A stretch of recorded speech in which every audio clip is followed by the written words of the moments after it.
Welcome to our Phonics workshop for parents and carers. Unfortunately, due to COVID restrictions, we are unable to invite you into school at this time. However, we still wanted to share this important phonics information with you. We hope you find this video informative and helpful. The aim of this workshop is to give you a better understanding of what we mean by phonics and how we teach it at St Thomas's.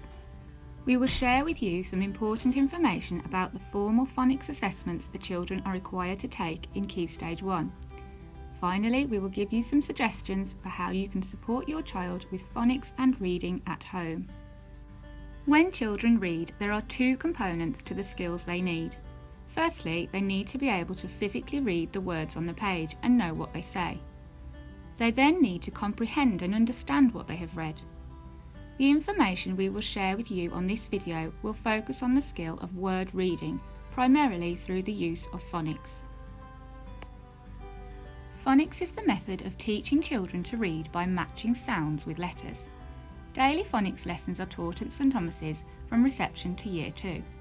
We follow the Letters and Sounds programme of learning produced by the DFES.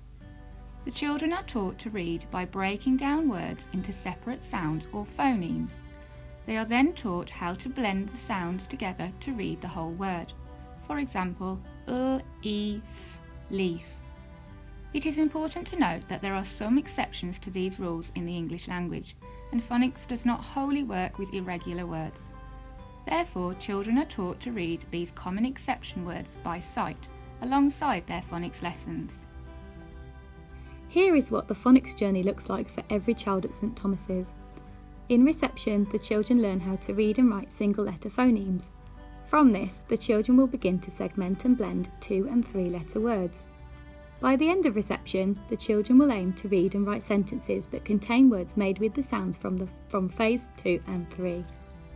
When the children begin Year 1, they will continue their phonics journey through revisiting Phase 3 alongside their accompanying Phase 5 sounds. This will give them greater confidence in reading and spelling trickier words, as well as longer words. They will continue reading and writing with the alternative spellings for the sounds they know as they continue into Year 2, where they will learn about sound families and the spelling rules that will follow them through the rest of their time at school.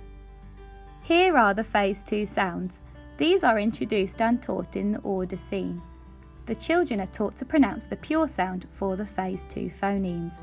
For example, the letter M would be pronounced M, not M. They will then learn how to use phonemes to build 2- or 3-letter words. We call them CVC words. For example, we would segment to read sat as s, a, t, sat. Tin would be t, I, n, tin. When blending to spell, children will break up the word to think about the initial, medial and end sounds in the word. Growing in their decoding confidence, the children will learn Phase 3 digraphs.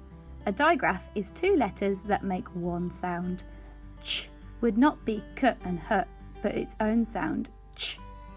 Looking at this word, we would segment the word as ch, o, p, chop. Trigraphs are 3 letters that make one sound, such as your and ear. These are then used in words such as p, your, pure, and h, ear, here. Phase 5 phonemes are an alternative spelling to the sounds that the children have learned in Phase 3. The same sound I make to say a and I would be the same for a and y. The children learn through Year 1 and 2 about these alternative spellings and are encouraged to think of a best bet when writing with these sounds. For example, we know that for e is more likely to be at the end of a word instead of a, e. A split digraph is a digraph that is split by a consonant. They are long vowel sounds, such as split I makes a in cake and split I makes I for 5. The children know that the e is going to be at the end of the word. Phase 5 phonemes are an alternative spelling to the sounds that the children have learned in Phase 3. The same sound I make to say a and I would be the same for a and y. The children learn through Year 1 and 2 about these alternative spellings and are encouraged to think of a best bet when writing with these sounds. Here are the sound families that the children will become familiar with at the end of Year 1 and as they continue into Year 2. The children learn how to read and spell with the graphemes that make the same sound in their family. Here is the E phoneme family. Every year, children in Year 1 are required to take a statutory phonics screening check to assess their ability to read through the application of phonics. The phonics screening check takes place during 1 week in June.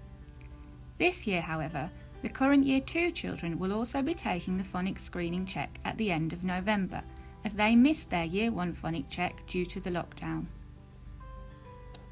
The phonics screening check consists of 40 real and nonsense words that the children are required to independently read.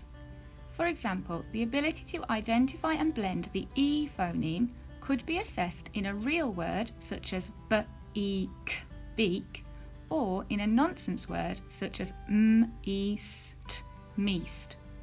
The children will carry out the assessment with an adult that they are familiar with, and they will have had plenty of practice beforehand so they know what to expect. Here are a few suggestions for how you can support your child with their reading at home. Firstly, we want to foster a lifelong love of reading in the children, so enjoy sharing lots of different stories together. Whenever you hear your child read, encourage them to use their phonics skills when they come across words they are unsure of.